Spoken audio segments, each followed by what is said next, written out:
এই দেখে নাও, এতে সুজি, ময়দা, চিনি, দুধ, গুড়, আতপ চাল আটা সব মিক্সিতে ব্লেন্ডার করা হয়েছে।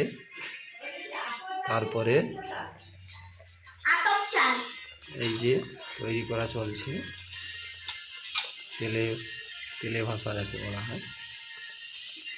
দেখে নাও, এরপরে ছাড়া হবে কীভাবে। বেশ, এই দেখে নাও ছাড়া হচ্ছে বাঙালির প্রিয় পিঠা।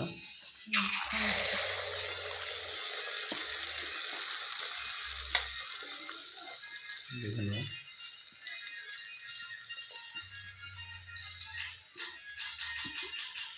দেখেছো কত সুন্দর হচ্ছে।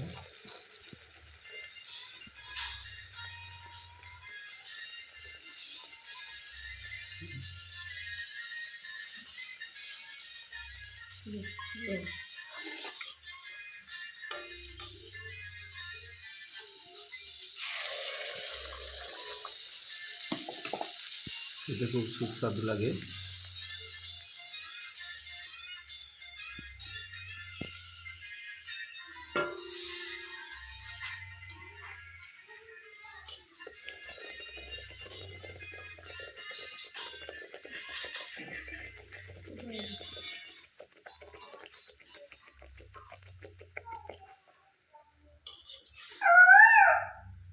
মিক্সিতে আগে ভালো করে ব্লেন্ডার করতে হবে, নাহলে হবে না।